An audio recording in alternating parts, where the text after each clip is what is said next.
The beginning of change is awareness. As soon as you become more aware of how you do move, how stacked your body is, how effortlessly it moves, breathing improves, digestion improves. With better movement on the outside, you're getting better movement on the inside. So this is health. This is how we stay alive for longer and feel better and live more, right?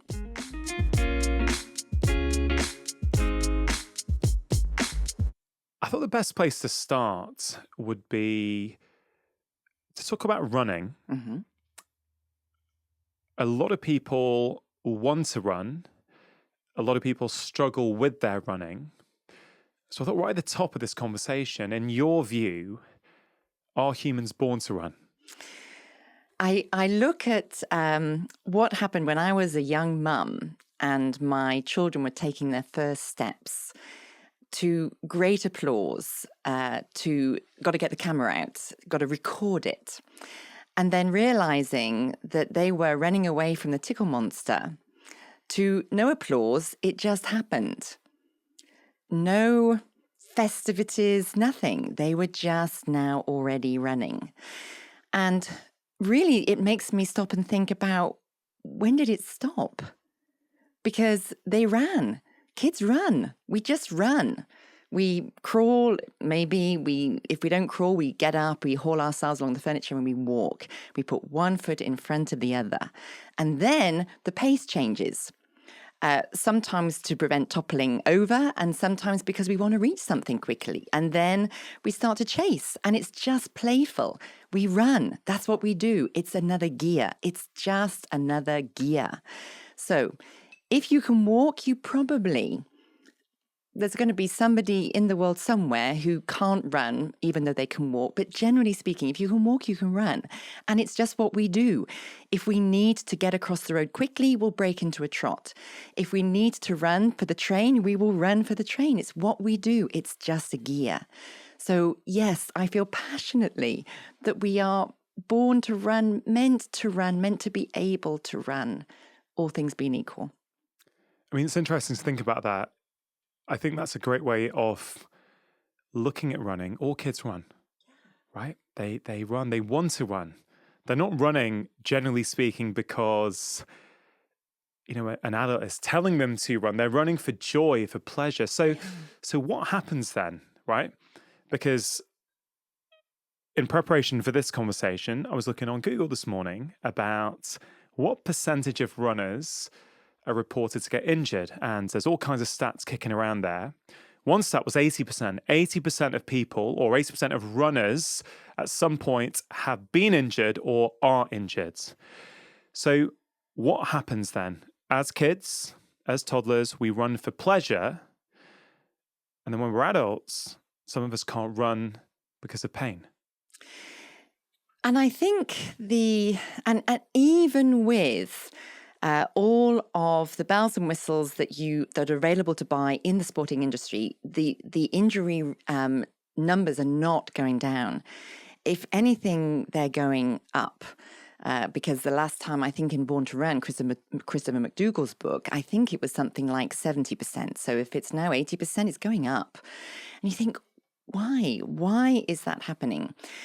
And I think the stopping is a big part of the problem. So the children at some point, and I think it's quite early, they stop, because now running around the playground either isn't cool, or running has now become a discipline rather than just another pace of excitement of, well, I want to get from there to there and I want to do it a bit quicker, so I'm going to go to run.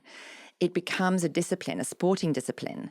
And then as soon as it becomes regimented, I think the joy gets sucked. Yeah. And children then, because the team sports, I think, also play a part. So children develop at different rates, and some are more coordinated than others. And if you are slower in developing your coordination and you're not chosen for the school team, your interest is understandably going to get lower. Yeah. And then these people, there's no incentive to get up and move and continue their enjoyment of movement because they can't join in with, the cool guys who are being chosen in the A team or the B team. And I guess then they sort of tell themselves, I'm not very good at this, this is not for me. And then, they go down a different path. It's these crucial forks in the road where we can take multiple paths, not just two. And which path do we end up going down often depends upon those kind of experiences. And I think there's a lot to be questioned in the school system, if I'm honest, about a whole variety of things which we've spoken about, not just running. But one thing I've sort of really learnt with you, Helen, and I think I knew it already. I think I just had I just think I've deepened my understanding of it, is that if there's an adult listening or watching to this right now, and they're either a runner or they're not a runner, or they haven't run for a while, because everyone ran at one point pretty much, I think there's this misconception that when I run, I get injured. Let's say after 20 minutes, I get knee pain. So therefore, running is not for me, or running is bad for my knees. That's the conclusion. But if we go upstream a little bit and go, well, hold on a minute, we can't say that running's not for you, or that running is bad for your knees just because of that. The way I look at it, and a lot of this has been informed by you, is that, well, maybe your body is in such a state at this current moment in time where, yes, you can't run without having pain, but it's not running that's the problem necessarily. It could be their structure or their biomechanics or their form. So actually, I now have the belief, because I came to you in pain, I came to you with a whole host of little injuries that were getting in the way of my ability to run. But I now believe that all of us can run pain-free if we learn how to do it. Yeah, and it's a funny thing, isn't it? It's the most innate movement, putting one foot in front of the other. It's what everything in our movement development takes us towards, from this born blob that doesn't really do much to, toppling around on two little feet, to then being coordinated on 2 feet. And it takes however long it takes to get that movement coordination organized. And then it is the pain element. People bump into themselves because, for whatever reason, and there are so many of them, they're not walking efficiently. They don't even know how to put one foot in front of the other efficiently because they don't know how they're walking. And they bring the way that they're walking into their running with all the restrictions that are there already, but they pass under the radar of being unnoticed because there's no pain when they walk. As soon as you add running into the mix, you've got intensity, because now the body has to mass manage both feet off the ground, landing on one little tiny bit of foot, and then pushing off the same foot onto the next one. So things that are running under the radar but are there then pop out with the running. So they were fine, they started their couch to 5K, and now they're stuck. Maybe they reach 5K, but they can't go any further. Maybe they didn't even reach 5K. It's not the running. It's what they brought to their running that was the problem. But it was under the radar. Nobody knew because it didn't hurt to walk. Yeah. It's like that stress threshold. We've all got our threshold. And if we live underneath it and we manage our stress, we take active steps on a daily basis to do so, often we never get to that threshold. So we never get to the point where we're blowing up or getting irritated, or our back goes into spasm, right? Because we're not getting to that point. And I guess it's the same thing with running. Running, I feel, from what you're saying and from what I've experienced with you, running has been my greatest teacher. Yeah. Over the past 18 or 20 months, because it has enabled certain imbalances to reveal themselves to me through you, with your expertise, but it's allowed them to show up where it's like, cool, I've now got an opportunity to look at the root cause of this. So instead of blaming the running, it's about looking, what is the real root cause of that? And I wish everyone could have been through the journey I've been on. We'll get through we'll definitely get to that during this conversation. But I want to make sure this is not just relevant to runners, Helen, because I think at the core, well, there's two cores I see in your work. One is efficiency, and one is noticing. And I want to spend a bit of time on them because if someone's listening or watching this and they don't think of themselves as a runner, most people are probably walking if they're able to. And I think those two principles that I feel underpin a lot of the work that you do are relevant to anyone who moves, which frankly is anyone who lives. So let's start with noticing. Why is noticing so important to you? So there's a beautiful quote by Philip Ball in Critical Mass, and he says, for without change, there's nothing to talk about.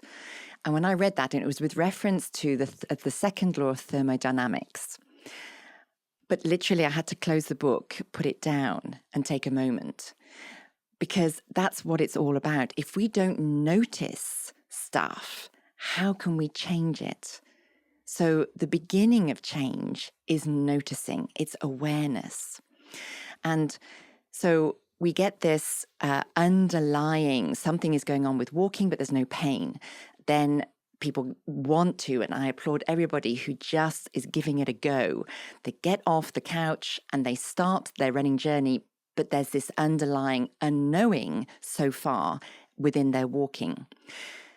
Then to that unknowing is added every preconception, misconception known to Google, or known to conversations about running, known to running magazines, where there are these ideas that are being promoted that definitely must have helped somebody, and more than one somebody, people. But people absorb what they hear, see, read, whatever Dr. Google says, and apply that to their underlying unknowingness with their walking into their running. And without noticing that their body couldn't even do that walking, then they're just, it's just a matter of time. How many repetitions, voluminous repetitions, are going to have to occur before that tipping point occurs and they're going to have pain? So the beginning of everything is noticing what is going on in your body and what isn't going on. I'm forever sleuthing for what Gary Ward suggests is the dark spaces, and we're shining a light on the dark spaces. If you don't know what is moving and what isn't moving, how can you make any progress in creating more of you to join the job? Otherwise, you're leaving too little of your body to do the job all by itself. We should be job sharing. Everything should be moving. If we are moving, everything moves. Yeah, I mean, just for those people who don't know Gary has been a huge influence on both of our lives. Yep. Gary's been on the podcast many years ago. Gary was the person who I attributed to initially being the first person who really helped me get rid of my 10 years of chronic lower back pain, which really caused me all kinds of problems. I had to give up sport, I had to loads of time off work. I couldn't get in the car, couldn't lift my kids. And without oversimplifying Gary's work, he helped me realize that actually my right foot wasn't working as well as it might have done. And literally with 5 minutes of right foot exercises per day, maybe less, my back pain went to the point where I could return to all the things at that time which I wanted to do. And that led me on a journey to, getting to minimalist footwear, because I loved the feeling of feeling my feet and understanding what it was doing. And I know you also like Gary's philosophy, Anatomy in Motion, but you also, I think, bring a lot of your other philosophies that you've learned over the years to the way you teach people. And I think one of the reasons I've resonated so much with your approach is, A, it works. Human bodies work. So you just work with the human body in all of its glory, and you can create change. Sorry to interrupt. No, well, I think that's one of the things you also say a lot, is that human bodies are logical. And you what's so empowering when I've worked with you, Helen, is that I always have confidence that it doesn't matter what the issue is, you're just going to have to show me why that's happening. And a lot of people are walking around going, God, why is my knee always hurting when I run? Why is my hammy going at 5K each week? And you have some great technology available to you, but let's talk about that. But I think this idea that running is a whole body movement, walking is a whole body movement. I've learned with you that actually sometimes changing the position of my wrist impacts how fast I move, or the pressure going through my leg. And you show me on the machine, and I think, well, that's incredible. I had no idea. So I think a lot of people think it's just their two legs moving back and forth, right? But it's not that. It's a whole body movement. Yeah. So the upper body and the lower body cooperate. So the easiest way to describe it is exactly how I assess. So somebody is standing still. What's going on? Then they walk. What is the same? Nothing should be the same. So anything that is the same stands out. And you can do this in front of the mirror. You could just stand in front of the mirror and just make a note. Is one shoulder higher than the other?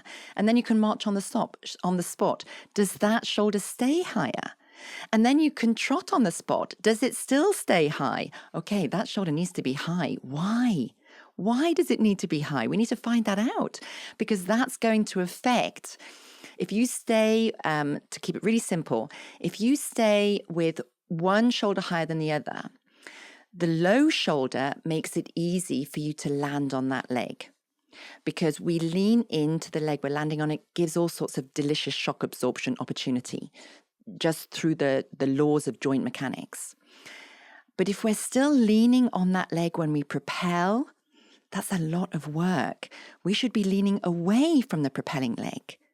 So our shoulders are continually switching height as we run and walk. When you say propel, what does that mean for people? So the trail leg pushing off. So the trail leg, the leg that's behind you, is pushing you forward. We get pushed forward from behind more than we really drag ourselves from the front, because all of the big, juicy muscles of propulsion are behind us. Our glutes, the biggest muscle group in the body, they are behind you, and they help propel you forward. But if we're leaning on that leg, then that's just a whole world of extra work. So let's say someone just heard that and they thought, okay, I'm going to go and stand in front of the mirror and I'm going to notice what my body looks like. And then they walk, and then they march on the spot, and then they run on the spot, and they just notice what happens. Yeah. What can they do with that? Like, if they're noticing, I mean, noticing is great, right? Because at least you're starting to build in that awareness that, oh, wow, why is my left shoulder higher than my right, which I have had for many, many years. Not that I knew it before I started working with you, but what can people do with that information, though, if they discover it? So, taking a shoulder as a case in point, if they then reached up with the high shoulder, so they just reached their arm above their head and just felt for how easy that movement was, and then compared it to how easy it is for the other arm, the low shoulder arm, to reach above the head. So you're not looking for necessarily the same range of motion. That would be nice, but if you've got an asymmetry in the shoulders, it's unlikely. But you're looking for the quality of the motion, because it might be that the high shoulder feels restricted, not the low shoulder. So just because it's high doesn't mean that's the problem. It could be the low shoulder. But if it's the low shoulder, it doesn't matter. The asymmetry doesn't tell you where the problem is. Yeah, that's a key point, isn't it? Yes. It's like in medicine where the site of the symptom is not always the site of the problem. So your eczema, for example, might be coming from your gut. Yes. You know, your migraine might be getting triggered by something that you're eating. Yes. So it's not necessarily a head problem. You've got to find out what it is. And I came to see you. I couldn't run at that time. Even though I was doing the park run, the 5K every few weeks with my son, I don't think I could run more than 2K at that time without my hammy, my right hamstring feeling really, really tight and sore. But you helped me get rid of that. But we didn't really deal with the hamstring, did we? No, No, the pain area interests us in that we want to understand why the pain is there. So if we see asymmetry in a body, doesn't mean to say there's going to be any pain anywhere. And I'm just going to pause you there. Asymmetry, so not symmetrical on both sides. Yeah, so you're looking left to right and front to back, so you can have a side view or a view from the front or the back. Yeah. And when things are not stacked on top of each other, that's all it is. It's just an alignment thing. It doesn't mean there's going to be any pain anywhere. But if there is pain, we need to understand why is the pain there. So if somebody is standing with their pelvis over to the left, which would lean their right leg in, and push their left leg in the other way. So you'd be in this sort of slanty position. I'm exaggerating, of course. You could have pain in your left hip because you're pushing into it all the time.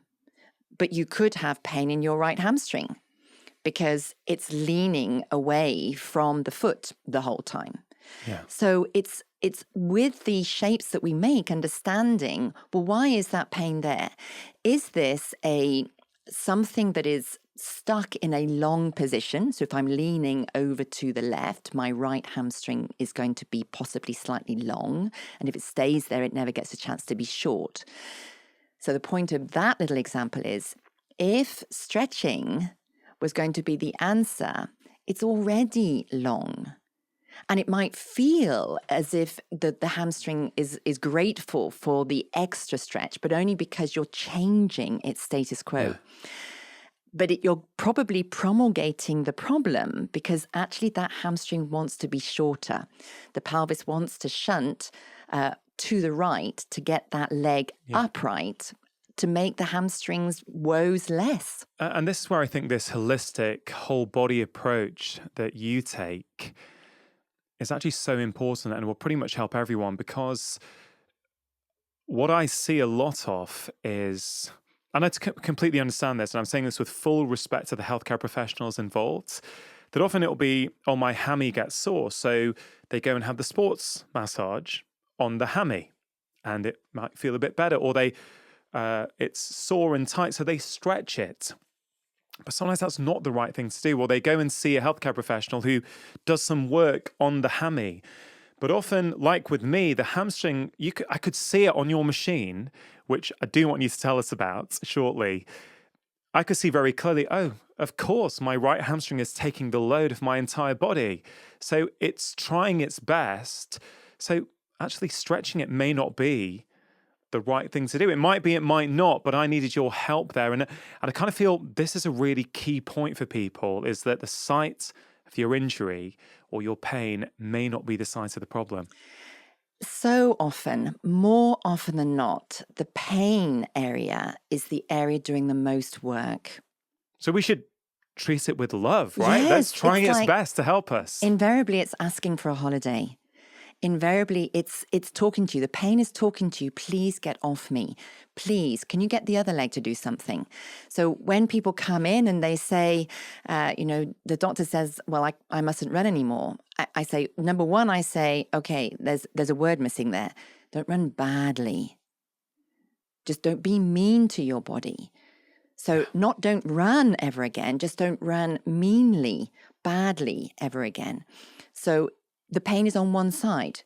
Invariably, the pain is on one side. Even when it becomes both sides, it started on one side, and one side tends to be worse than the other.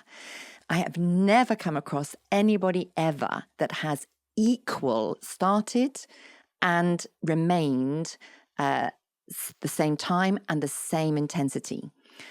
It has a bias to one side or the other, invariably. And I say, well, okay, stop running. Let's just think about this. Where is the logic in this statement? Are you hopping? You are running. The other knee's fine. So why is this knee complaining? It can't be running because the other knee is fine. There's no logic in saying it must be running. Yeah.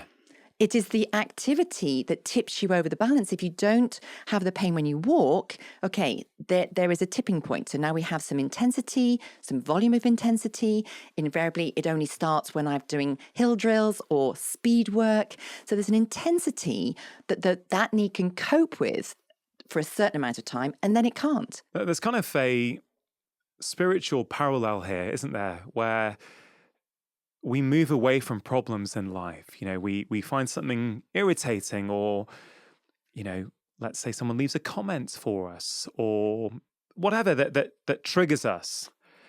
And we have a tendency to move away, go, oh, that's irritating, isn't it? We don't want that. When actually it's a gift. It's a gift to go, oh, what is it within me that is getting triggered by that comment or by that action? And when you sort of truly get that, you give yourself a sense of control. It's like, okay, it's not about them. It's about, I can work on something in me. And the way you were describing that there, I kind of saw a very similar parallel with movement and our bodies. And it's like, if your ankle or your knee or your back or your hamstring is giving you pain, lean into it, not literally with a stretch, but, go, okay, great. I now have an opportunity to discover something about my body that I didn't previously know. Yes. It is, it will teach you. Pain is one of the best teachers. So when I work with somebody, invariably, they might be running along and the pain starts again. And I say, okay.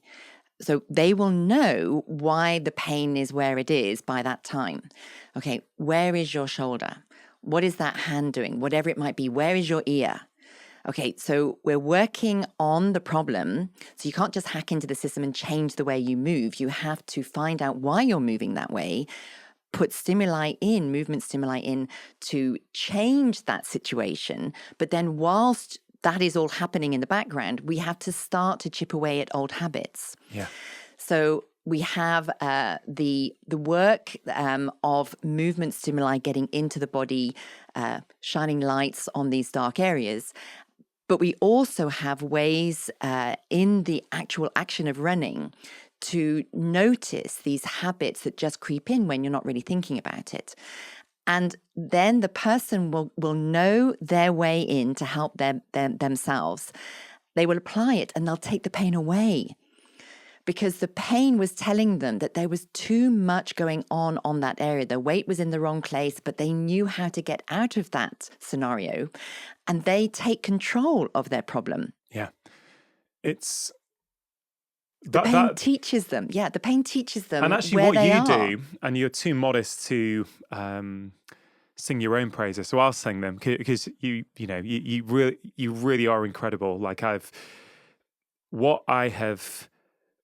me, it's not about running, actually. And we'll get to my marathon journey later, because a lot of people want me to unpack it, and who better than you to do it with me.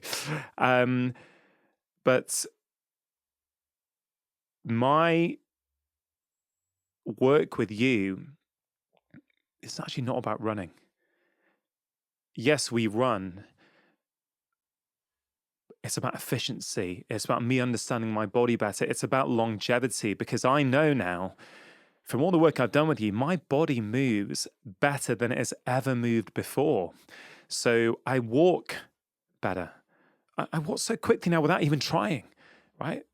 Ved used to say, why can't you walk quicker? Like, I struggle to keep up with her, but I had all these restrictions that I didn't know about. Now that they've been freed and released, I effortlessly walk more. And for me, why I invest so much time and energy into movement is because good quality movement is necessary for our daily lives, but it's necessary when you're 70, 80, 90. Look around at a lot of people, how they walk. I see my mum, who I have to help care for. I think I really don't want to be like that. And so if I can invest in my body, get more efficiency now, I'm going to be a healthier 80-year-old, 90-year-old. And for me, that's the really exciting thing. This goes beyond running. I mean, what's your view on that? People would call you a running coach. I think that is far too reductionist a term for you. But what does that make you think of? Do you accept that term, or would you frame it slightly differently? I don't. I struggle with labels. People ask what I am. What are you? I think, I don't know what I am. I'm a Helen Hall. I'm not an ist of any description. My educational journey has taken this lovely meandering, a bit like this river flowing here, and I go off on little tributaries. And I just, if I can't answer a question, I'll seek to learn, to find the information so I can answer the question. So I coach running. Yeah, sure. I assess running. I assess movement, and I implement change into that movement. I analyze stuff. I sleuth movement, and I coach running, and I guide people towards being less mean to their bodies. So the training programs that are ubiquitous, and people have, there's a lot of opinions out there, and that's all fine.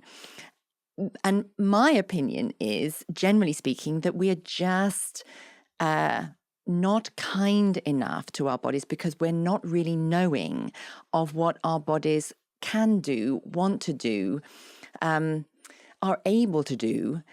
So if we take it back to the beginning about whether or not we're born to run, and we move from walking into running, and it's just another gear. If we accept that putting one foot in front of the other is an innate movement in us, why would we need to learn to walk better? So you talked about, you've discovered you're walking better. But that is, even that alone is so interesting, because why is it that people do need to learn to walk better? And it's simply because they haven't noticed how badly they've started to move. Not bad walking, but movement. And it's not that I teach anybody how to walk. There's no right or wrong way to walk. But are you bringing your entire body along with you in that walking gait? Is the timing on point? Is one leg and the other leg doing the same job? Is the pelvis only rotating one way, so you have 1.5 strides rather than 2 strides? And then taking that, because everybody walks before they run. We can't be Forrest Gump. We can't run everywhere because it's too much intensity. So we have to be able to walk well, to walk efficiently, to walk smoothly, to be able to then transition that into running with the same mechanics that we have for walking, just with more intensity. Yeah. So it's very important for people not to think that they have to learn how to walk properly. It's not properly. It's just more effectively, more efficiently using more of their body, which then instantly translates into running. Yeah, but that's this underpinning philosophy for me, Helen. It's efficiency and it's noticing. Yeah. Like I really feel, if I look back on our last 18 months together, there's so many different things I've learned about myself, yes, physically, but also emotionally, and maybe we'll get to that later in the conversation this time. But I think they're the two biggest things. I understand my body better now. Yeah.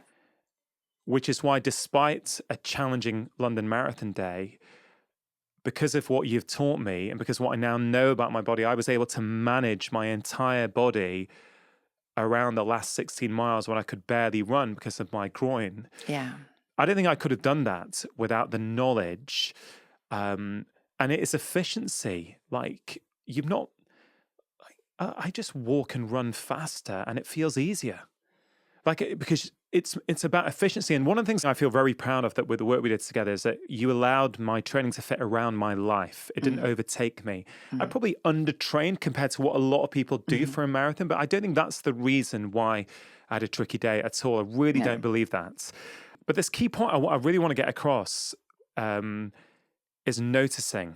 And the example I want to use is last time you came to the house, you went for a run with my brother. So you didn't go all in detail like you have done with me, but you've transformed the way he runs from spending 30, 40 minutes with him. And it all came down to head over shoulder over hips. Do you have the forward head position or not? And what was interesting, he said to me, mate, I didn't realize that I was running inefficiently. But when Helen showed me what to do, and then we ran for a bit like that, and then she said, go back to what you're doing before, I could just feel how sluggish and how inefficient it was. So I think that's the magic in your approach, is you allow the individual to start noticing themselves. So I want to talk about noticing. I want to talk about head forward posture. And I kind of want to frame it around, is our heads being forward the number one problem that you see these days? So I continually say, with so much enthusiasm, because it is the beginning of everything getting better. If your head isn't on right, nothing great is going to happen. If you don't know where your head is, nothing great is going to happen, because it is heavy and it is sensory headquarters, no pun intended. This is our most precious commodity. All of our movement coordination is organized so that we don't faceplant. So if that head is off its perch, the muscles are hanging on to it for dear life. So if I just move my head there, I can turn my head this much, because there's so many structures now hanging onto my head, which is not perched effortlessly on top of the spine. And for people listening, Helen just put her head forwards. So the typical sort of head forward posture that many of us have these days, and her rotation was completely limited when she tried to move her neck from side to side. I forgot that this was, not just me looking at you. So then I put my head on right. So I just park it where it feels most wobbly. So I'm just sat here and I can just wibbly wobbly it about and it just feels easy. And I can turn my head and I've got just this much bigger range of motion. And if you do that standing in front of the mirror, you will find you will have more movement everywhere in your body. A head that isn't on its perch is being hung on to by a whole swathe of soft tissue, which limits the joint rotations, which limits your movement, which seems a bit sad. Would you say, because there's obviously so many complaints people have with running, but also walking and just movement in general. But, if someone said to you, what is the number one problem you see in the 21st century with people wanting to run? Yeah. Is this it? Yeah. It is, without a shadow of a doubt. My job mainly entails getting rid of the elephant in the room. Case in point, there was a young footballer, career-threatening injury. It was lockdown. Nobody could move. It was the first lockdown, and it was suggested that I might be able to help. So he reached out, and I said, "Send me some video," and it was the elephant in the room was a forward head of, it was epic that he was actually able to stay upright and not face plant. His body was working so hard with that forward head position. And I said to him, has anybody mentioned your head? Because maybe I was wrong. Maybe his symptoms were nothing to do with his head. If somebody had already dealt with it, then it wasn't that. So people come to me, a slight digression, people come to me, I'm generally last resort, but they come and there's all this wonderful evidence already that's happened. So all the work that's happened already isn't wasted, because this is all evidence that, okay, well, that hasn't helped, that hasn't helped, that hasn't helped. So, okay, let's stay away from all of that and make sure we do something different. Otherwise, we know it's not going to work. So I just needed to make sure that nobody had mentioned this elephant in the room, because it was extraordinary. And I said, anybody mentioned your head position? And he went, oh, yes. And I went, oh, okay, great. So did you do something about it? And he went, well, what do you mean? And I said, well, did your team physios help you with your head position? Oh, no, it wasn't. No, it was my wife. And so it was, okay, you should listen to your wife. Yes, let's deal with this. So his wife had noticed the forward head position. Yes. And this guy, he hadn't been able to take a single running step despite several surgeries. And within 2 weeks, he was running. And when he went back, they were saying, oh, you're running better than we've ever seen you move. Yeah. And all we'd done was popped his head back on place where it was meant to be.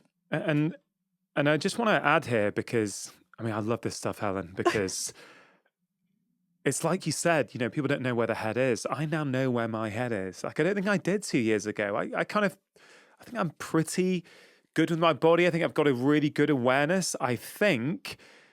But even if I did, it has been, upgraded 100-fold over the past 18 months, which is, I can really see, even when I'm out walking now, and that I feel I've got a new joy of movement. I love movement anyway. I love it now. I love going for a walk, but not in the way that I used to. I used to love going for a walk 2 years ago, but now it's an opportunity for me to, yes, switch off, get some relaxation, but also move efficiently. And that goes, people say running is boring. And it is, there's so much to think about. How can it possibly be boring? There's things to see and things to notice constantly. It's a constant body scan, and it's not a boring, that sounds onerous. It's not onerous at all. You had the skill at when it got tough, and it was tough for a long time for you in the marathon, you had the skill, even when it was hard, to not make it harder. So in learning about your own body, if you're not going to look after your own body, who is? You have control over your own body. And if you learn about it, when things get tough, you can make it as easy as possible. If you don't learn about it, you can easily make things much harder than they need to be. Yeah. So at the end of the Ironman, we swim a long way, we cycle a long way, and then we run a marathon. And it is continually surprising to me to see people bent, shuffling, head down. It's hard. Everybody's tired. But in that fatigue, they are making things harder. And if they just knew how to arrange their body parts to make it less onerous, they would complete that marathon section, the end of the Ironman, more easily. It's like a car, right? Isn't it? Let's say you're on a long journey. And it's probably not the best analogy, but I'm just trying to sort of look at it a slightly different way. Like if your back left wheel has got a puncture and you keep trying to push through with it, that last leg of your journey is just going to take longer. You're going to be doing damage to the car.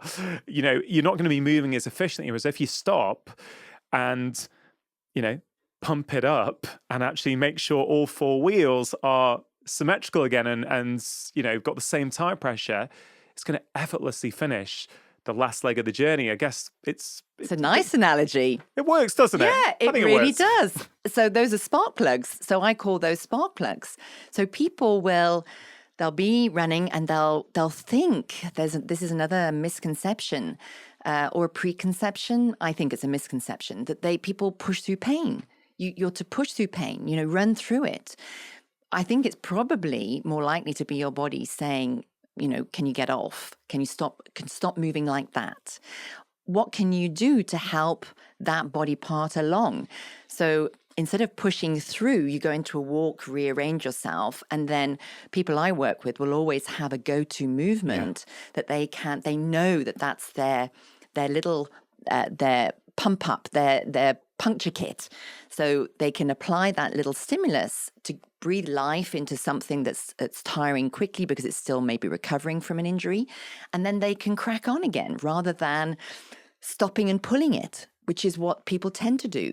Yeah, it's not stop running, it's stop running like that. Yes, and it translates into everything. People go into the gym, don't stop squatting, but stop squatting like that. Are you aware that you're drifting one side or the other? Are you paying attention? People look in the mirror, but they see what they know. It's just the same as what Hugh said on the conversation about the marathon, the organizer. Yeah, a few podcasts ago, yeah. And he said, people believe what they see. People also see what they know.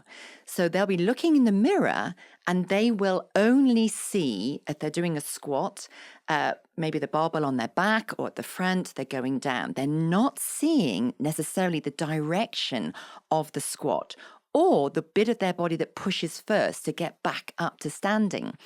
But once you see it, once it's been pointed out to you, you can't unknow it. You can't unfeel it. You can't unsee it. And if I may, yesterday with the children, they nailed it. So yesterday, your daughter exemplified it so beautifully yesterday when she took control of her head. Once she knew where it was, I just filmed her. So as soon as something, we use tech all the time, as soon as you use a visual, it hits home. Because if it's pointed out to you, you can't unknow that. You can look in the mirror and not have a clue that your head's tilted over until somebody says, and then you'll always know your head's tilted over. And she was magnificent. Her running was tricky. It was hard work. She wanted to go further. And I showed her, her head was over to the side. Can you see that your head's over the side? Okay, yeah. And we're already working on that. And then she picked up 3 ways of knowing where her head is as she's running. And she reorganized her own head whilst running. She PB'd. She went further than she's ever been. She could have gone further. It was easy. I couldn't believe it when she came back and said, Daddy, I've done 5K or 6K. I was like, what? You've just gone and done 5 or 6K? She had a big smile on her face. I mean, she's only 8 years old. And I don't think she's ever done 5K before. And she knew when her head went back, because there's a habit going on there, when her head went back, she didn't like it. Yeah. She didn't, just like your brother, she didn't like that feeling. Noticing, awareness. She had noticed, and it was, so she would correct. She would instantly correct. It would go and she would instantly correct. Well, that's, for me, Helen, that's the beauty, though. Even if you never saw Anushka again, right? Which I hope doesn't happen. But let's say that never did happen. She's already learnt something that I think will help her for the rest of her life. I now know when my head's not in the right place. She felt it, she embodied it, she experienced it. What's better than that? You mentioned training plans and reading blogs and reading these sort of various things about, the 10 common mistakes runners do, or, whatever those sort of classic blogs are. Yeah. And they kind of work for some people. Yeah. But they don't work for everyone. Yeah. And in my experience, they work best for the ab initio, so the first timers. So when people are taking up a new distance or a new discipline. A nice story exemplifying this, I think, is a girl who went with her boyfriend to New Zealand to do Ironman New Zealand. She had done a classic distance triathlon, which is, so the run at the end is a 10K as opposed to a marathon. So that's, everything is shorter. When they got there, because it's New Zealand, there were still spaces to sign up. So she had not trained for an Ironman. Her boyfriend had trained for the Ironman. And she just thought, well, I'll just give it a go while I'm here. I'll just, you get to see a little bit more of the countryside. So off I go. And she did amazingly well, staggeringly well, to the extent that, oh my goodness, you need to do Ironman because this is your sport. And then she trained for it. She followed a training program for it. She never, ever achieved that same time. She got slower and slower because she arrived fresh, uninjured because she hadn't put her body through the mill. I always say it's always better to start on the start line a little bit undertrained than even a teeny tiny bit overtrained. You don't want to be fatigued before you start. So she hadn't trained for it. It was a huge event. She did it in just over 11 hours, which is, that would be a dream for me. It's still a lot of movement, continual movement. And she was never able to replicate that with training, because the training put her body into a state of fatigue and continual, you're just always trying to catch up with yourself. So people if they follow a training program that might be online and it worked the first time, they will do it again. And then the injuries tend to start happening because it worked the first time because they were already in a state of undertraining because they hadn't done anything. And then the second time they build. And now they're doing it following by rote rather than following it noticing. What do you mean by rote? By rote, so if it says, and this is again through experience, they would race on a Sunday, race day was Sunday, hill training day with the club is Monday. And they would hill train on a Monday because that's what the club does, even though they'd raced on the Sunday. And nobody's body can do that with any consistency and not struggle to recover. Because the muscle fibers that we use with that kind of intensity take a minimum of 48 hours to recover. And that's only certain people. For some people, it's between 48 hours and a week. Now, I lie at the other end of the scale, so it would take me a week to recover from an intense session. And so people are training through the week, still recovering from that which they have done, the work that they have done, not realizing that their body is still recovering because they're managing. Well, it should be hard, shouldn't it? It should hurt, shouldn't it? We go for the burn, don't we? Well, these are stories. Yes.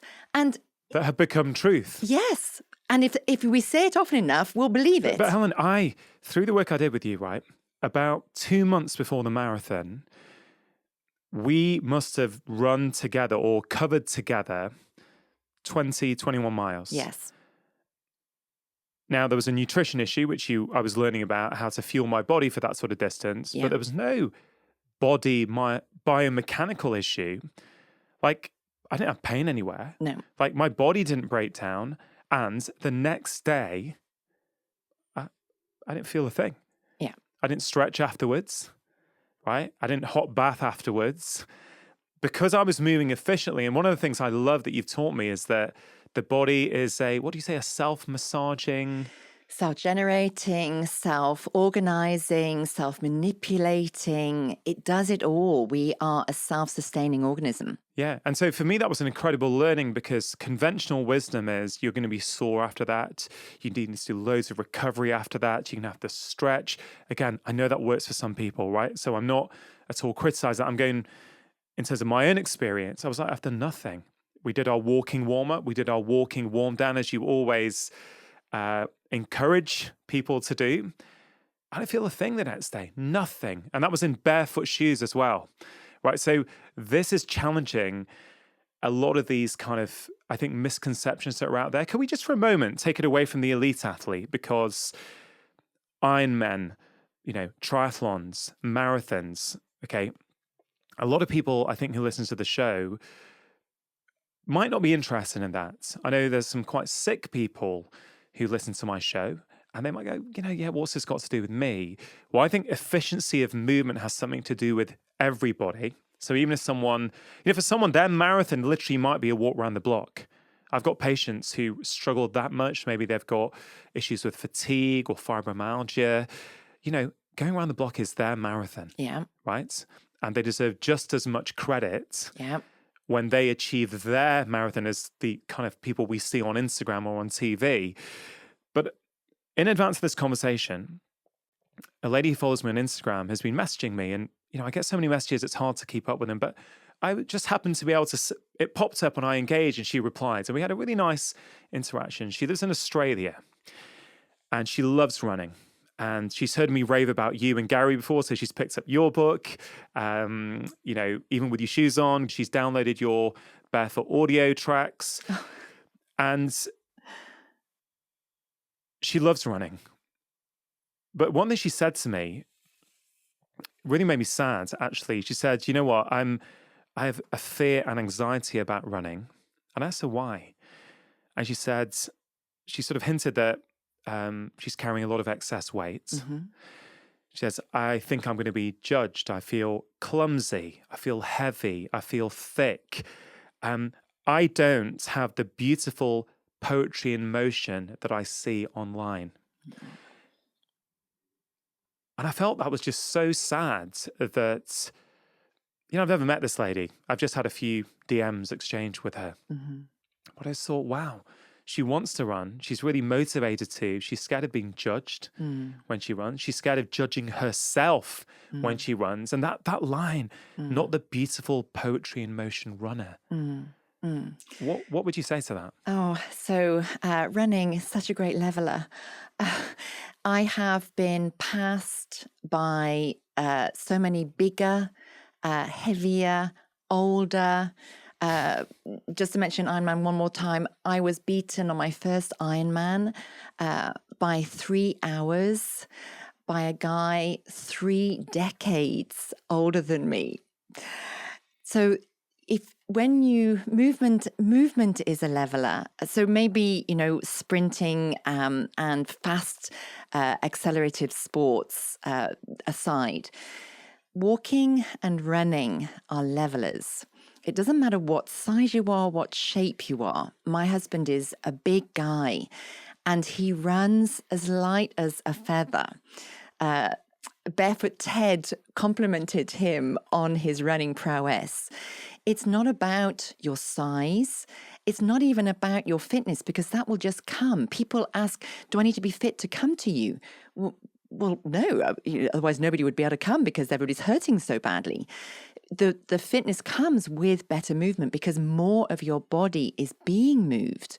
So instead of the movement coming from a smaller part of your body, it's being shared, which makes the job easier. But now more of your body is moving, so you're manipulating more of your body and you're pumping life through more of your body. So with reference, people who are sick, the same thing applies. Where is your head?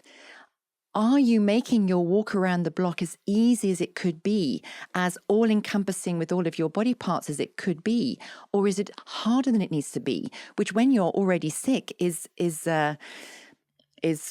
well, that is a hard thing to do. So you'd want that to be made as easy as possible, which then, and this goes back to the father of osteopathy, Andrew Still, the artery is king. If you can get your head on right, then all of the tubes, it's just plumbing. All of the tubes, the kinks get taken out of the pipes. The blood can flow better. The metabolic waste can flow better. The air can flow better. It's easier to move. So when whether you're tired, whether you're sick, whether you're injured, if you can understand how your body moves and notice where it isn't moving and help it along a little bit better, you will move better and then further and enjoy it more and it will grow. So this lady in Australia who wants to run, she wants to run more efficiently, but is fearful and nervous about it because of her size and presumably because of the way she views herself on some level. What would you say to her directly? When I see people who aren't moving smoothly and fluidly, but they're out there, all I can think is, good for you. You're giving it a go. Just start. Hugh said it as it's such a commonly used Chinese proverb, but it's so true. It starts with a single step. We all, I think, have to learn to not judge quite as much as we do.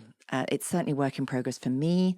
I think some people are better at it than others. Some people are really, really not very good at it at all. But when you see people out there giving it a go, for her to even feel as if she's being judged, it's because she knows it's been in somebody else's eyes. And we collectively need to stop that. We need to stop judging people for getting out there and trying and applauding them instead. Like on the marathon, London Marathon, nobody was saying nasty things to anybody whilst they were trying, whilst they might have been struggling, when they might have been limping, they might have been walking. They were cheering them on. Doesn't matter how old they were, how big they were, how fit they looked, how much prowess they showed. They were being cheered. We should be cheering everybody. As Hugh said, the party bus is at the back because those people at the back, they're the heroes. They're the people that inspire everybody. The people at the front, yes, great. The 4-hour marathoners, good for you. those aren't really the people that inspire everybody else to get off the couch and start moving. Yeah. Good for you is what I say to you. Just ignore what everybody else might be thinking. They might be thinking good for you. So just go out and put one foot in front of the other and notice, where is your head? First job, where is your head? Get it on better. Get it on right. There's only one place for it to be, and only you know exactly where that is. And on that point, Helen, I know not everyone can work with you one-on-one, unfortunately, for a variety of reasons, but you're passionate about helping as many people as possible. So you've created these videos to kind of get the word out there so people can, well, the way I see it with those videos, which are brilliant, is that, and if we get time, we'll talk about this. This is not the Helen Hall method, right? You're not developed a new method of running. I came in with you thinking, oh, do I have to run like this? Is it the chi method or the pose method? And all these things that I'd read about. And you get, well, I don't know if that's the right thing for you. I'm just going to help your body move more efficiently. How do you see those videos? Because I kind of see that they can help people figure some of this stuff out themselves. Well, I'm the self-proclaimed queen of efficiency. So my whole world is about efficiency. So rather than this way or that way, the right way or the wrong way, it's just, can we have a non-confrontational conversation about what is best for you, what is absolutely right for you with your body as it is?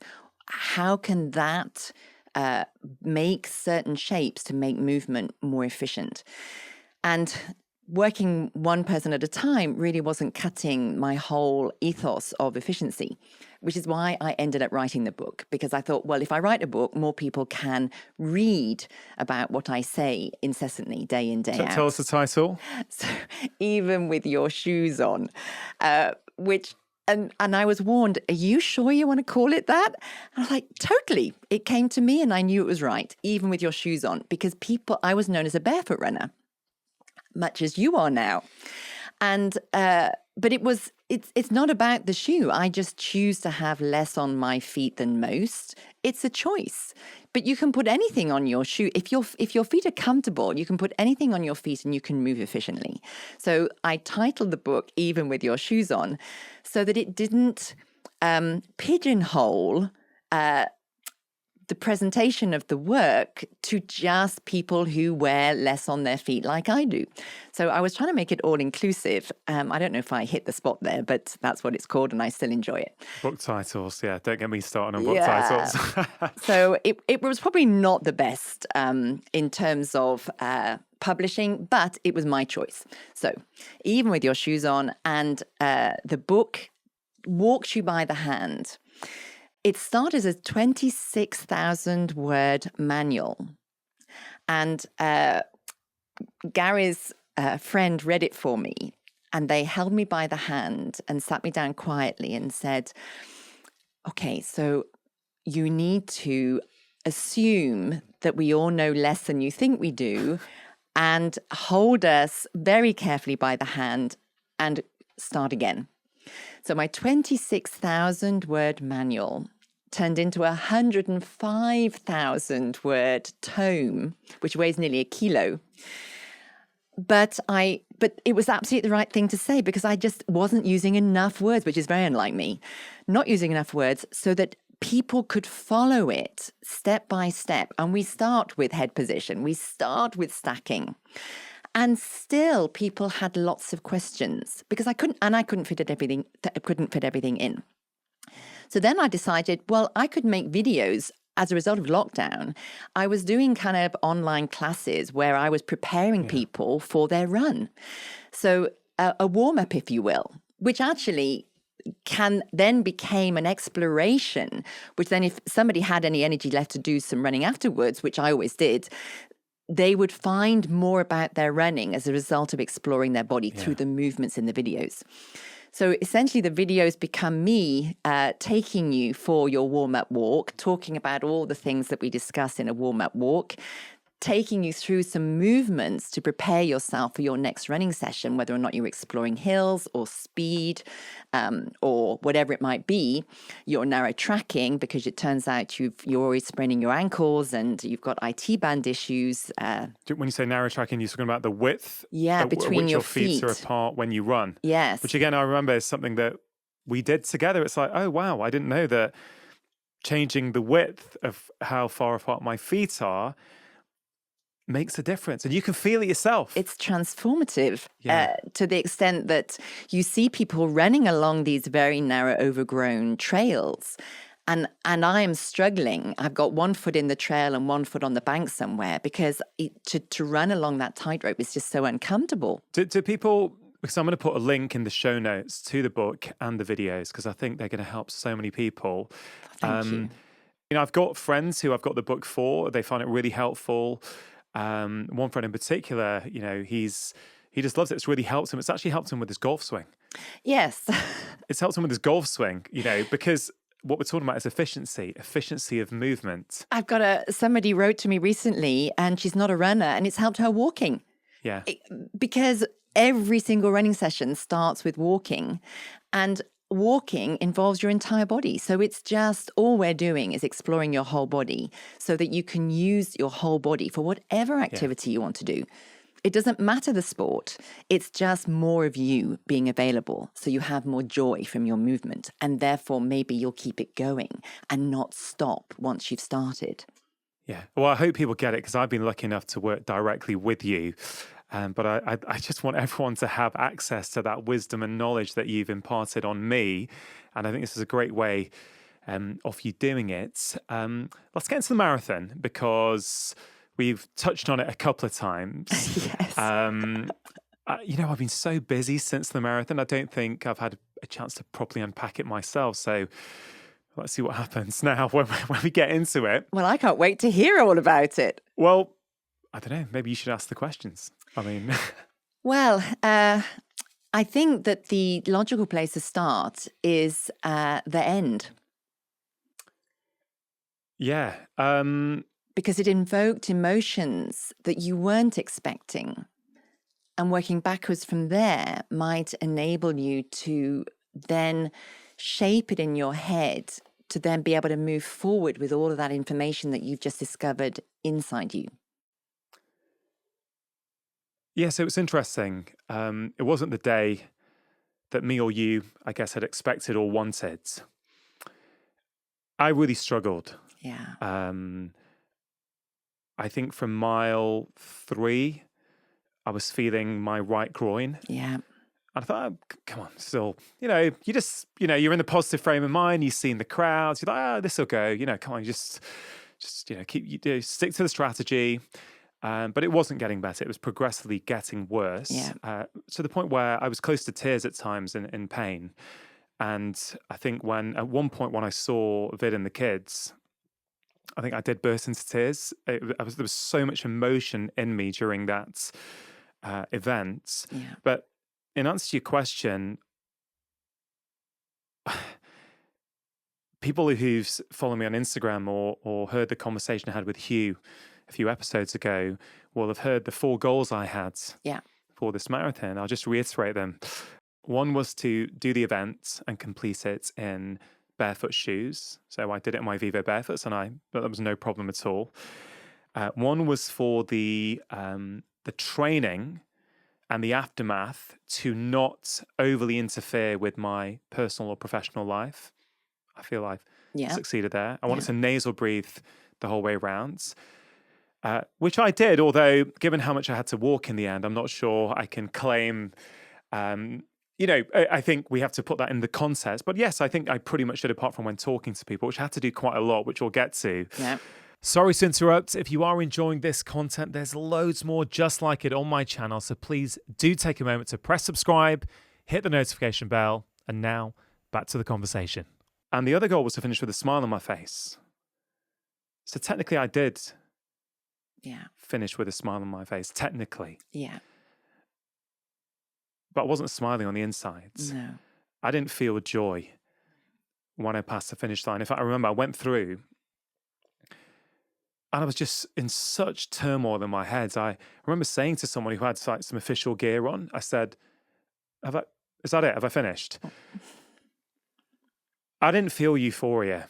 And it was like a 6-hour therapy session with my inner voice, stuff that I thought I dealt with and processed. Oh man.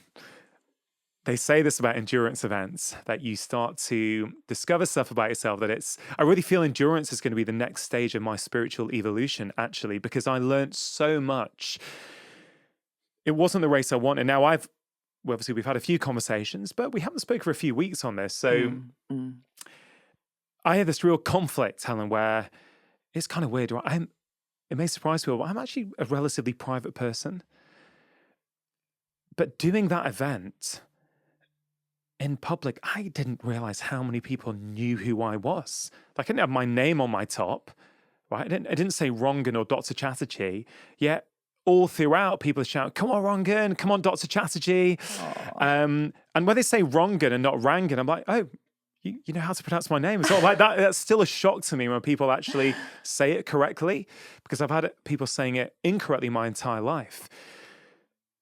And I had this real conflict where the truth is, it wasn't about a time, right? But my entire life, I've been really harsh on myself. I've expected perfection in anything I do. And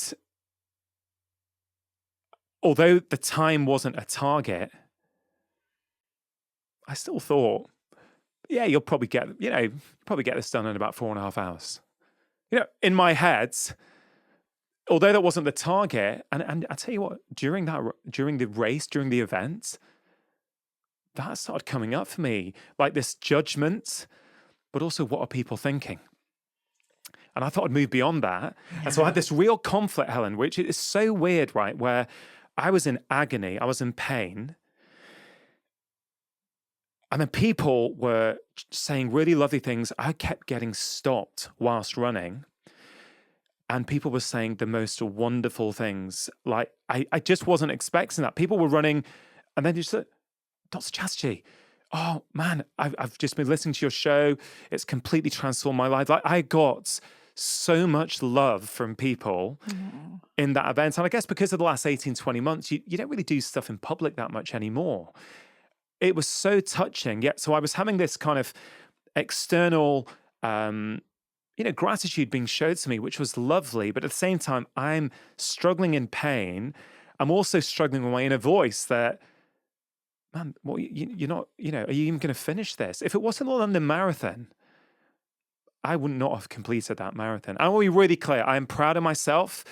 I think you have taught me how to manage my body. So I don't know how I got through the last 16 miles because I pretty much hobbled. And, past 13 miles, I couldn't lift my right foot up. So if I was going past a drink station and there was a bottle on the floor, I had to put my hands onto my leg and lift it up manually so I couldn't lift my right leg up. Oh, my goodness. So I'm proud, but I also don't want to glorify finishing even when you're in pain. There's no disgrace if people stop because they're in pain. And just to be really clear, because I'm really passionate about this, if I felt I was damaging my body, I would have stopped. But I thought, no, this just feels like a tension. It's getting worse. I'm going to manage this round. My knee wasn't like crunching with every step. I would not have kept going then. I thought, wrong. And what is this sort of pride that you finished it, but it's going to then cost you your health? No. So I don't feel I've done any long-term damage. I could say a lot more, but I'll pause there for the moment. So I think that underlying the decision to keep going and not stop, because you somehow knew that it wasn't damaging you because we knew where it had come from. Yeah. And if we, when people start moving more, we have this innate intelligence inside of us where we can if we can trust our gut, rather than people second guess themselves all the time. If we can trust our gut our gut will be telling us whether or not this is like, whoa, stop, don't go anymore because you are just going to really badly hurt yourself. Or, man, this is really hard work, but I can keep going. Somewhere you kept going because you could, even though it was really painful, because your central nervous system wasn't so alarmed that it needed to stop you, but you were flaring something that had just, you were challenging an area of tissue in your body we knew that had only just been joined in the party. Yeah, I mean, I think this is a really good point. I wanted to bring up scars at some point. I think now's a good time. So I'll give you my understanding of this, and you can then tell me if I've got this right or not. It looks like now, if I look back on my entire life with all my issues with movement that I have had, whether it's recurrent sprained ankles when I used to play squash as a teenager, whether it's the back pain or the inability to ever run up hills. Like I remember at uni, I'd run with my flatmates sometimes and we'd get to a hill. I couldn't do anything. It's just like he flew off and I was like almost had to walk. What I've learned through you is that actually all of this may come down to the appendix operation I had when I was 7, 8, or 9. I can't remember the exact age. Neither can my mum at the moment. I was in India on holiday. And I know the story because it's been sort of, like you have stories in families that keep getting told. The story is that we were due to fly home a few days. Dad, they're taking me to see a few doctors. No one was doing anything. I think everyone just wanted to wait, just say, look, you just fly home to the UK, get it sorted there. And my dad took me in somewhere. Dad was a medical doctor. He insisted to the surgeon, take out my son's appendix. It needs to come out. So Dad insisted. They took it out. And as word has it, the story goes that it was a really, bent, infected appendix. Okay, apparently everyone saw it afterwards. But I tell you what I remember, Helen. I remember so clearly. I was in the hospital the next day. And I thought I was standing straight, but I wasn't. What I thought was straight, I was bent over. I don't know to my left or to my right. And the doctors or the nurses said to me, we can't discharge you until you're standing up straight. This is my memory of the conversation. And I remember, so we could get our flight home, I remember, I was only 7 or 8, like blagging it basically and actually tilting myself so that I was straight in the mirror to say, yeah, I'm straight. Can I go now? But to me, that felt as though I was bent. And why I find that so interesting is because, and this comes down to the marathon and the injury, ever since I met you, this scar, this lower right abdominal appendix scar, you have had your eye on. You've done work on it. My understanding is that I would never go into that area of my body. I would do anything I could, not consciously. My body would do anything it could to avoid compressing that scar. And for all the time we've worked together, we've made so many improvements. It's like peeling off layers of the onion. I'm getting faster. My movement's getting better. We went on this 21-mile run. I'm like, marathon, no problem. Yeah, bring it on. This is great. Barefoot shoes, nasal breathing. Come on, let's go. And literally 4 or 5 weeks when we popped in to see you in the summer,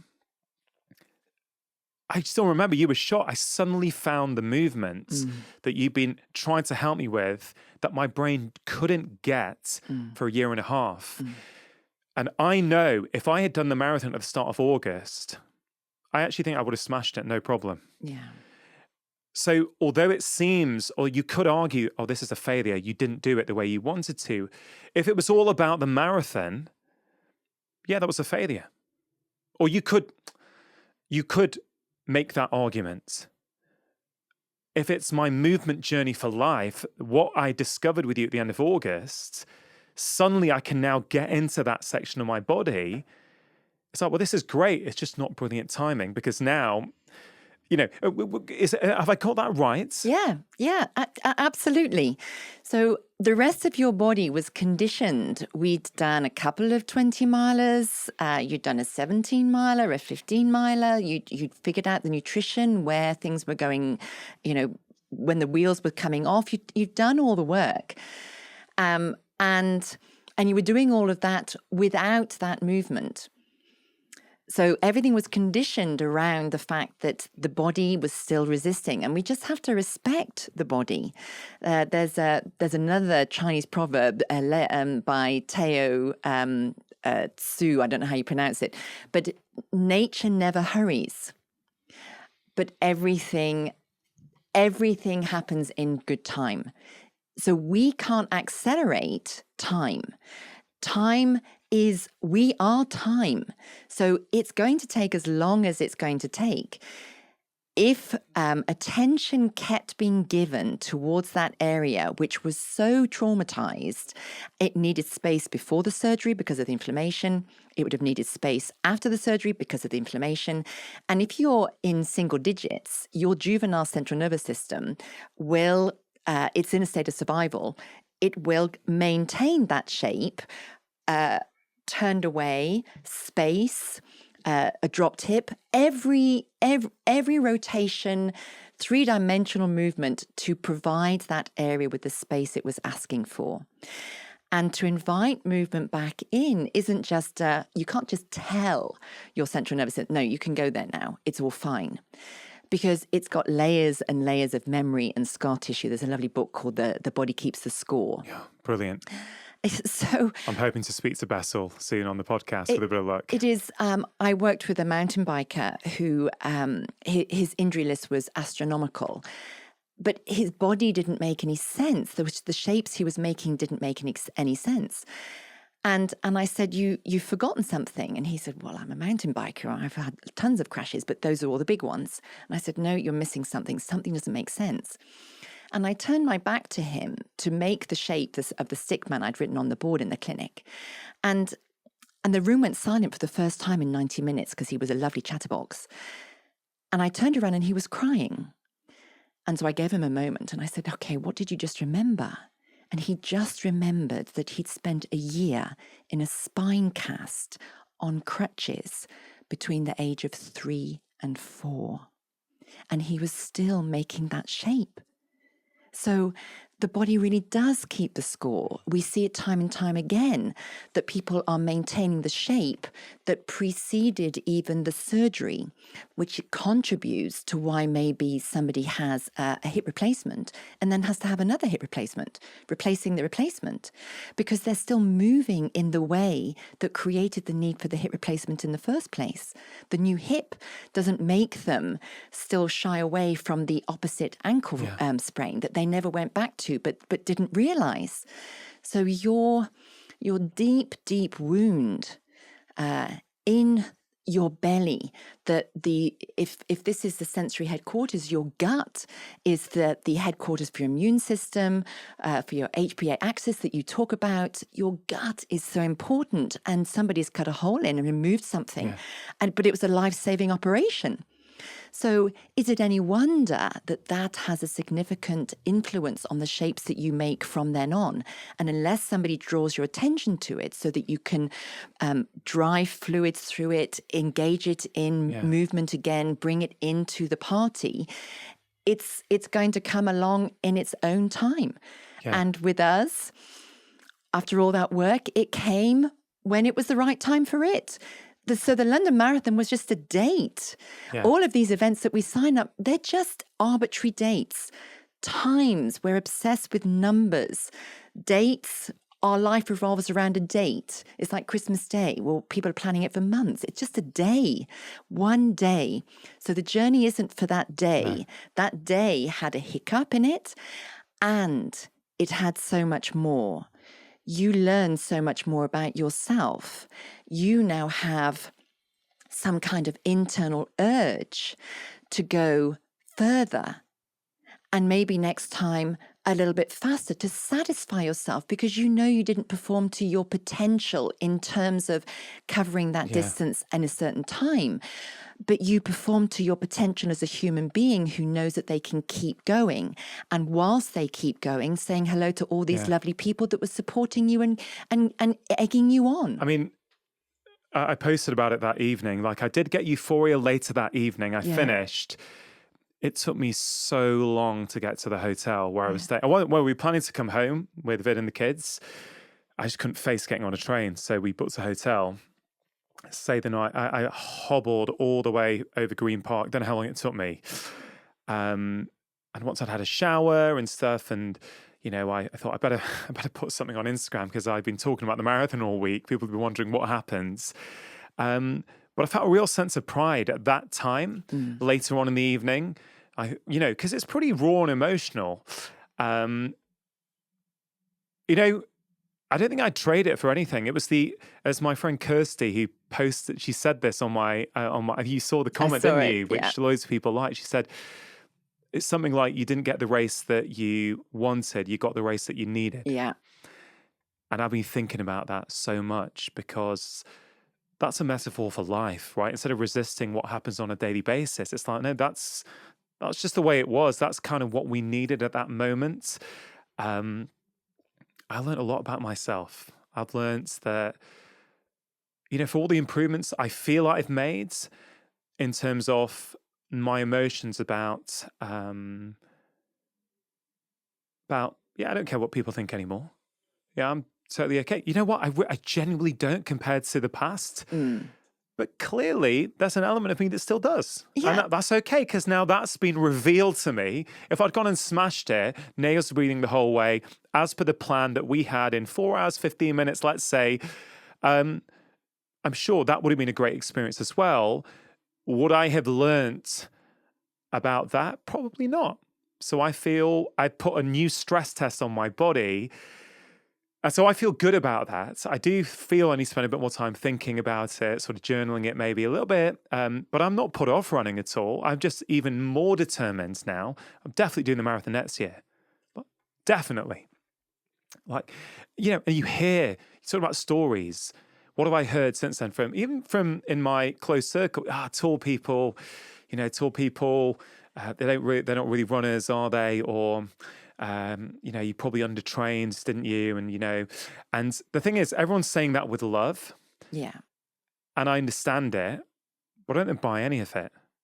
No. Because I know I put my trust in you. We've got this great open relationship, and in terms of sharing information with each other, like I sort of open up about my emotions, how I'm feeling. I've probably shared stuff with you that I haven't shared with anyone else, if I'm honest. It is so easy after the event to point fingers at the obvious, your height. Well, you say that to Usain Bolt. There's no logic in it. How tall is Usain Bolt? Well, isn't he 6'5"? So is he? So he's a tall guy. Oh, he's really, really tall. It is. Your body has been your height ever since you stopped growing. Your coordination within your body, your use of your limbs doesn't preclude you from anything. You could be a very bendy 6'7". I'm sure you've grown a little bit, actually. You say I heard you say to Hugh that you were 6'6" and a bit. And I stand up straighter now. Yeah, and I think thanks to you. So I suspect I might have gone into. I don't know when giant territory is, but I think I've hit 6'7", maybe. Yeah. So you have been complimented on your fluidity of movement when you're on holiday running. Yeah. So you run so beautifully, so quietly. So my bike fitting teacher, Dan Enfield, was always talking about who can whisper the loudest. So when you go long in anything, you don't want any single movement to be overriding any other, because that's a stress on the body. So it's who can whisper the loudest. And you run so, it's like a breeze. And it is frustrating, and we must acknowledge the fact that life didn't go to plan that day. Yeah. And it's okay to be cross, angry, upset, frustrated, disappointed. That's human. And that Ralph Emerson, he had a lovely turn of phrase, and I sent it to you, didn't I? And a good indignation gives you your power. So it's not that you're I'm going to do better next time, and it's all coming from a place of slight negativity. It is, no, I couldn't perform to my potential that day. Yeah. Because my scar decided to let me in for the first time, and we applaud that. We think, oh my goodness, finally. It was a big day for it to happen, but that reminds me of something that was going on in my head during the race at various times. Like there was just this, because of this pressure that I have put on myself my entire life, which I really don't feel I do anymore. Maybe I still do, just not to the same degree. It's very hard, it's kind of hard to be your own mirror all the time. Yeah. You kind of feel you've got through some stuff, and I just think it's constant growth. That's great. And then you find another life situation that goes, okay, yeah, well, you're a lot better, but you still got a little bit of work to do, which I actually think, okay, that's great. But since then, like people I really look up to, like Rich Roll. Like I love Rich. I think he's just so great. I think his podcast is great. I think the way he conducts himself, the way he articulates himself is great. And we all know him as an endurance runner, this fit athlete. But Rich has spoken before about, I think, an event where he DNF'd, he did not finish, right? So, but we kind of ignore those stories and we just see the highlights rather than, hey, anyone who's run long distances for a long period of time, anyone who's lived, frankly, whether you run or not, has had bad days and has had good days, right? And John McAvoy, he was on the show a couple of weeks ago, and I remember speaking to John before. We were going to talk about the marathon, we didn't get around to it in the end. John was talking about an event where he had to walk, I think, the second half of the marathon. And at the time he said he felt just so embarrassed, but I'd overtrained. I was just done. All I could do was walk. Whereas we know him as this amazing world record-breaking athlete, but he's had bad races. And he said to me, so mate, I don't learn anything from my good races. You learn everything from the bad races. So all of these adventures we go on, and I like to think of them as adventures, because otherwise it's too serious. And this is meant to be fun, right? Otherwise, why are we doing it? The smiles on people's faces is what we really want to see, because then that would encourage other people to do it. When I see people running around with really glum, huffy puffy faces that look as if they're hating every moment, I'm thinking, well, that's not going to get anybody else off the couch and moving. And the party bus, I go back to the party bus, I'm thinking, I want to be on the party bus with you and all of these amazing people at the back that are just giving it a go, no matter how hard it takes, how long it takes and how hard it is, they're giving it a go. And the movement life will bring you these adventures of, you don't start a DNS, you don't finish a DNF.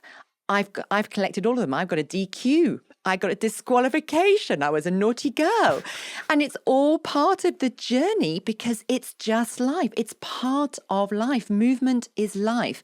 As Chris Sridharan, my friend, mentor, tutor, teaches with Gary, he says we are movement animals, and it is so right.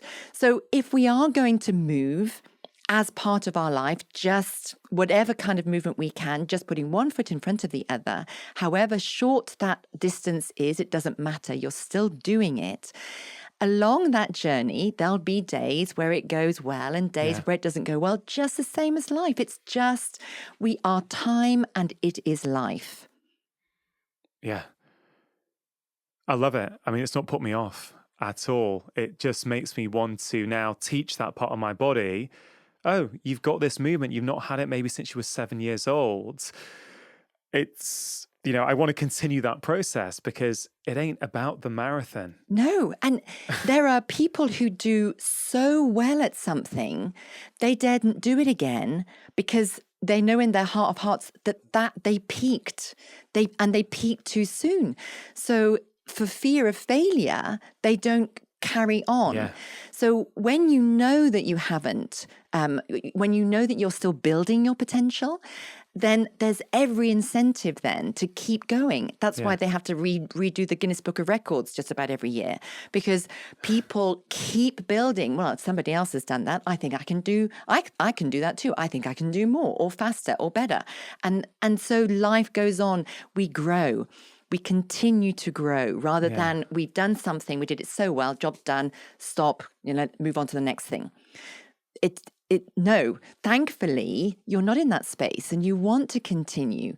Yeah. And you even mentioned even further than a marathon. Well, yeah, I'm like, even before this marathon, the London Marathon that was, I don't know how long ago, 3 weeks, 2? 3 weeks. 3 weeks. Last weekend, yeah. Because we're going to go for my first post-marathon run together shortly, which... Are you saying this? We're not live on air, obviously. It's not quite the same as exactly. Chris Evans' show. But No, exactly. But, like, I don't really want to stop at a marathon. No. Like, I feel, I really don't feel it was the distance. I feel that I have learnt the skill of running. I'm continuing to learn the skill of walking, of running, of moving more efficiently. And given how I felt after 21 miles, when I felt no after effects the following day, where I nasal breathed the whole way around, where I wore my barefoot shoes, where I didn't actually train that much. And I think... And you were smiling at the end. And I was smiling at the end, right? And internally. Internally, not just externally. Like, Brian McKenzie talks about this as well. Like, I remember a book, Brian's been on the show once, and I'd love to get him on again. He talks a lot about breathing, and he wrote a lot about running in the past, about the skill of running. And he was talking about junk miles, and he was trying years ago to teach people you don't have to just follow rigidly these training plans which just plod loads and loads of distance and then accumulate junk miles. Why not concentrate on learning the skill? And I feel that's what I've done with you. I've spent a lot of time with this wonky foundation of my body when I came to see you, getting it much more stable and structured, like spending time on the foundations. I didn't have to do that. I could have run with my body the way it was and probably completed the marathon much quicker and more efficiently, but there would have been a ceiling at some point. Yeah. That isn't helping me grow and evolve in the way that I want to. I want to get my body moving as efficiently as possible, get that stable base, and then whatever movement I choose to do on it, walking, running, golfing, swimming, everything's going to be better. Whereas if I just look through the narrow lens of it just being about the London Marathon, how did that go? I think we run the risk of missing a big part of the whole picture. And it's systemic. So as soon as you become more aware of how you do move, how stacked your body is, how effortlessly it moves, breathing improves, digestion improves. It doesn't just stop with the time it takes to do a 5K, a 10K, or a marathon. It becomes a healthful life choice. So you then can do more because your body is able, through all of its functions, not just the musculoskeletal element of the function of our body, but our internal anatomy. So it's about getting the fluids flowing so that the arteries don't get all clogged up.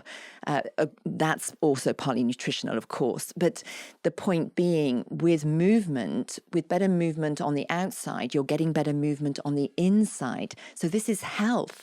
This is how we stay alive for longer and feel better and live more, right?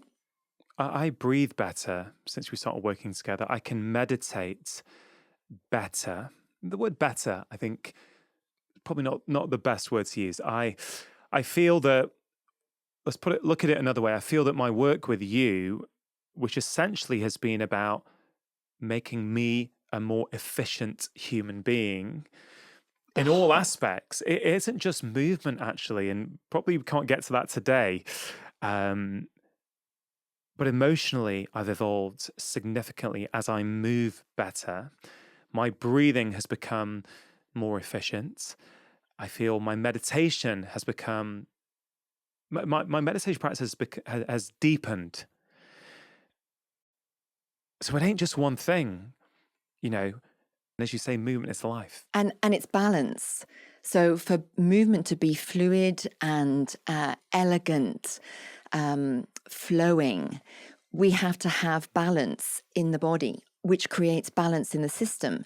So then people can think more clearly, because thought is another movement. And throughout the whole element of noticing is you there's an action and there's a thought behind the action. And what does that feel like? And you connect it all together. So the movement, which is the action, the thought around it, the feeling, and the connection. So your daughter did it just like that yesterday. Your son did it just like that. He didn't want to go back to his right arm. As soon as I showed him that his right arm was causing chaos in his other limbs, and there was a way for him to think about that not happening, he didn't want to go back to how he was, because it felt more difficult and it felt smoother when that didn't happen. So he had an action. He had a thought about it. It had a feeling inside his body. He connected it all together, and now he's noticing, and he can't not know that now. Yeah. You can't unknow what you know. Once you've felt it, once you've connected the dots, you can ignore it, but you probably won't. Everything connects to everything. So going back to a thread of conversation from earlier with the medical establishment, who are amazing. When we look at the musculoskeletal system, I have a consultant friend who recommends people to me in certain circumstances. This guy is amazing. He makes bionic kids who have cancer of the bones. He cuts the cancer out and gives them titanium sacrums. Wow. He is amazing. And in that amazingness, he couldn't figure out how to solve his Achilles problem and his calf problem. And of course, it was nothing to do with his Achilles and his calf. It was to do with, from memory, I think it was his hip connected to the opposite shoulder. So we organized that, and he just thought that was incredible. And I said, well, why? What you make kids bionic. How can that be incredible? And of course, the medical establishment is rewarded through specialization. Yeah. And it's very difficult to specialize with the body because everything is connected to everything. Yeah. And we're still learning how. You've got this incredible machine. There's only 3 in the world, right? There's 4 now. There's 4 now? Yes, 1 in Belgium. Yes. It says 4. So Nike have one, I think you said, one in Germany. You've got one, and now this new one. Yes. It's the most incredible thing I've ever seen. Doris, your friend Doris. And, very simplistically, what does it tell us? Is it? I mean, I love looking at the shots afterwards, but what is it showing us? So with no more radiation than a light bulb, and more accurately than an X-ray, Doris can measure the movement in 3 dimensions of the vertebra in the spine, the pelvis, the limbs, the angles of the limbs, and the pressures through the feet. As you move, both statically and as you move up to, because she has limitations, even Doris, up to 30 kilometers an hour. Yeah. And do you know what's been so great is that you said the whole body's connected. I have seen with you on that machine change my wrist position when I walk, the fluidity in my movement. You can see the speed going up. You can see the pressures in your feet change. Go back and put your wrist the other way. Think, oh wow. Oh, actually, I think I know how I'm going to have my wrist now when I walk. Exactly. Because I just seen the difference and felt the difference. I think, Helen, if you're interested, we could probably do another podcast. Maybe we should take questions from people. Like, if people like this, actually get them to send them in, or actually, because I feel there's very few people like you, and I feel your wisdom is so needed. Before we start wrapping it up today, you mentioned the number one issue for most people, not most people, for many people, is getting your head stacked over your shoulder, over your ribcage, over your pelvis. And your book and videos can obviously help people do that better. I always remember this. I I was asking you about people carrying phones, right? So this is common now. You see people running or walking with phones. Now, sometimes they're holding it in their hand whilst they're walking and running. Yeah. What advice have you got for people? Because you've seen in real time on Doris what happens when people actually do that, haven't you? Yes. Anything asymmetrical, anything on one side of the body. So one stick, one phone, one water bottle, it will affect your movement patterns because everything is connected. So have two phones or two bottles or two sticks, or better still, put them in a pocket. Use a bum bag. The carrying of the phone dramatically changes the whole way you run. Janum discovered this yesterday. His right arm was doing something and it was different and causing chaos in the rest of the limbs. As soon as it wasn't doing it, there was no chaos. End of chaos. He wasn't carrying a phone, was he? He wasn't carrying a phone. Good to know. Good he to was, know. Yeah, no Okay. phones. So there are so many. There are so many gadgets out there to help us. We want to carry the phone because we want to be accessible. It's a safety measure. There are all these little apps that tell us how fast we're going and how far we've gone. These are all really useful things, but we don't need to carry it. So with me, you got these shorts for me. You told me Yes. to get these sort of fusion shorts. Brilliant shorts. This is all So I they're wear. sort of quite tight on the thighs. Yeah. And then the phone goes, if I want to take a phone out with me, which I don't always, it goes in the pocket. So it's very tight to your thigh. Yeah. So that is one-sided. It's not two-sided, but you've measured, haven't you? That has minimal effects. So the reason I just want to labor this point a little bit is because I know people are going to be listening. They go, okay, what should I do then with my phone?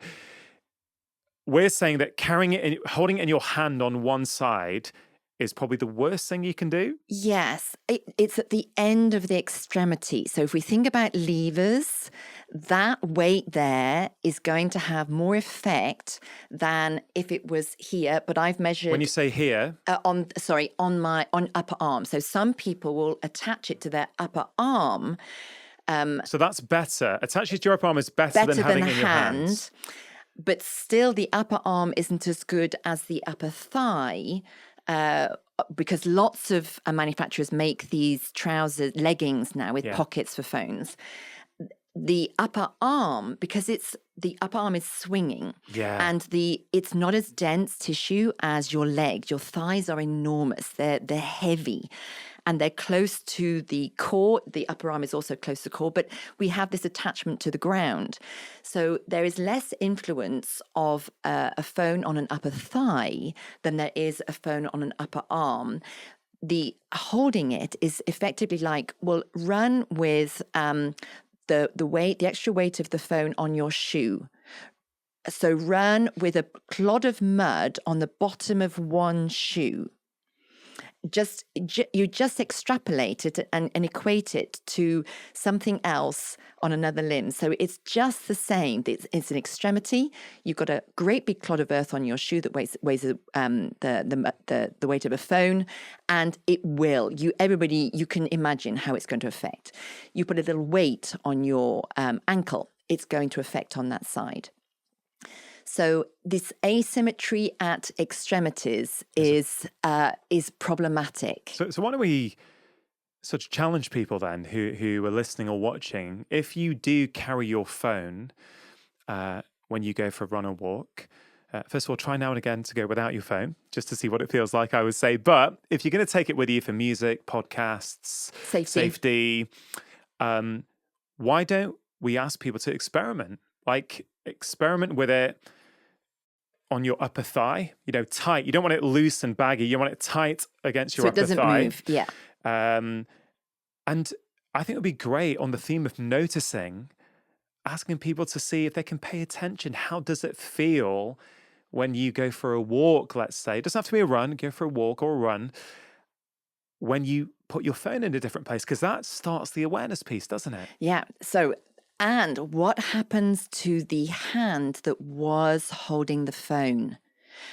Because people start to move when the phone isn't there with their hand away from their body.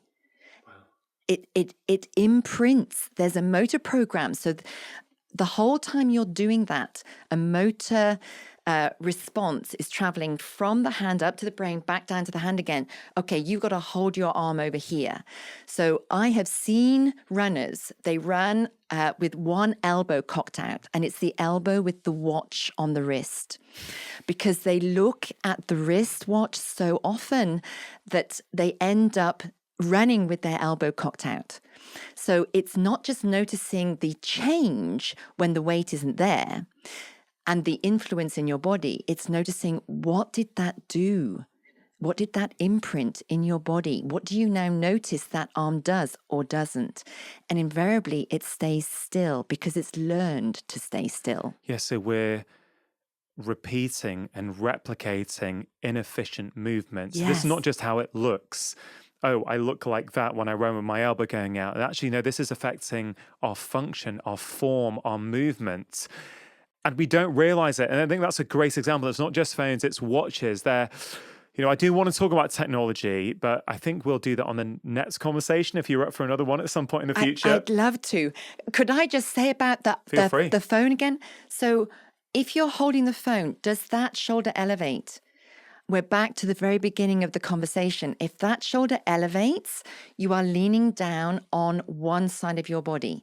So that means that one side of your body doesn't have shock absorption and one side of your body is being overloaded when you're pushing off on your trail leg. Yeah. It is such a big influencer. It is so easy to get yourself out of that little pickle. You don't need to see me. Just find somewhere else to put that weight, the water bottle and or the phone. Yeah, I think this is really good practical advice for people at the end of the conversation, because everyone can try that. I mean, we're going to go for a run shortly, and we will see, no doubt, people walking and running with their phone in their hands or with their elbow jutting out, constantly looking at a watch. And this is a really great way to show people, hey, look, you might well be doing this, but there's something you can do. But don't just take your word for it or my word for it. Feel the difference for yourself. That's kind of where the empowerment comes, doesn't it? Yes. And you'll start noticing other people. So as soon as you start to become aware of what's happening in your body and on the outside of your body, you will start to notice it in others. Now, people come back to me, they say, oh, you wouldn't believe what I just saw. It's not about being judgmental. It's about being curious about, why are they moving like that? Why do they need to run like a little teapot? Their pelvis has disappeared over one side. The body has bowed to counterbalance. Why? We're gonna start seeing teapots everywhere now when we go out. There's always a reason why, but it's all unravelable. That's the point. Yeah, that's the empowering thing. Yes, things can change. Otherwise, there's nothing to talk about. God, I love that quote. Yeah. There's just so much more I want to talk about, Helen, but I think we've covered a lot today. And I really think the work you're doing is incredible. And I know you've got plans to train running coaches in the future as well, with all the learnings you've had from Doris and the machine. What is it? You've got the t-shirt on, haven't you? The PFM way. Yeah, the PFM way to efficient running. Not my way. PFM, perpetual forward motion, because that's what we do. We just put one foot in front of the other, and there's no reason to stop. Yeah. Every reason to start. Well, Helen, I want to, as I already have, I want to publicly acknowledge what a positive influence you've been on my life for the past year and a half. In fact, I'd go as far to say the best thing about me signing up to the marathon was meeting you. It's been just wonderful to get to know you, to learn from you.